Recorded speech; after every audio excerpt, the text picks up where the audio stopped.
កាលពីព្រេងនេះមានបរិសម្នាក់ឈ្មោះអាគោកជាមនុស្សខ្ជិលច្រអូសមិនចូលចិត្តធ្វើការរកស៊ីអ្វីឡើយ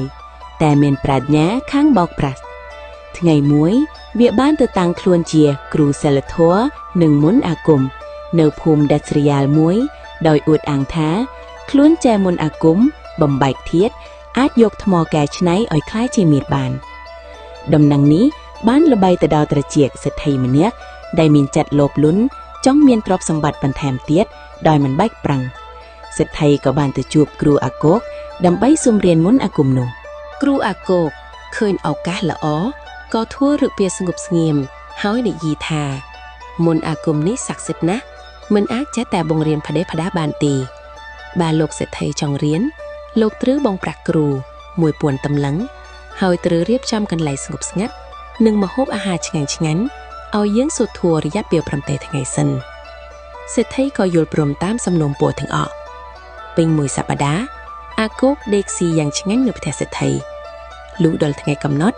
អាគោកក៏ហៅសេដ្ឋីមកប្រាប់ពីរបៀបធ្វើគ្រូអាគោកបានយកឆ្នាំងដីមួយដាក់ដុំថ្មចូលរួចប្រាប់សេដ្ឋីថាលោកសេដ្ឋីត្រូវដាំទឹកក្នុងឆ្នាំងនេះហើយកូរវាឲ្យជាប់រយៈពេល3ម៉ោងដោយសូត្រមន្តដែលខ្ញុំឲ្យបើលោកធ្វើបានសម្រេចថ្មក្នុងឆ្នាំងនឹងคล้ายជាមាសសុទ្ធប៉ុន្តែមានត្រណមមួយសំខាន់បំផុតសេដ្ឋីសួរតើត្រណមអ្វីទៅលោកគ្រូអាគោកឆ្លើយយ៉ាងម៉ឺងម៉ាត់នៅពេលលោកកំពុងកូរនិងសូត្រមន្តលោកហាមដាច់ខាតមិនត្រូវនឹកគិតដល់រូបសត្វស្វាកំពុងអេះគូតជាដាច់ខាតបើលោកគិតឃើញរូបស្វាអេះគូតតែមួយផ្លេតមន្តអាគមនឹងសាបរលាបคล้ายជាថ្មវិញភ្លាមសេដ្ឋីគិតថាវាមិនពិបាកទេគ្រាន់តែមិនគិតពីស្វាសោះគាត់ក៏ចាប់ផ្ដើមដាំទឹកនិងកូរប៉ុន្តែ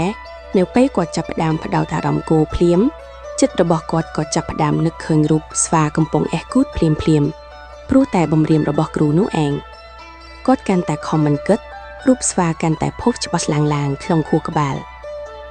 ជាលទ្ធផលថ្មនៅតែជាថ្មដដែល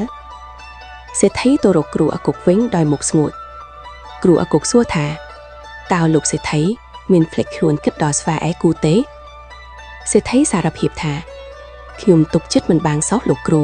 វានឹកឃើញរហូតគ្រូអាគោកធ្វើមុខខកចិត្តហើយនិយាយថាឃើញទេខ្ញុំប្រាប់ហើយថាមុននេះពិបាកណាស់មកពីលោកធ្វើខុសត្រណមខ្លួនឯងមិនមែនមកពីខ្ញុំទេលោកមិនមាននិស្ស័យជាមួយមេឃទេរួចហើយវេក៏វេកលុយរត់គេចខ្លួនបាត់ទៅ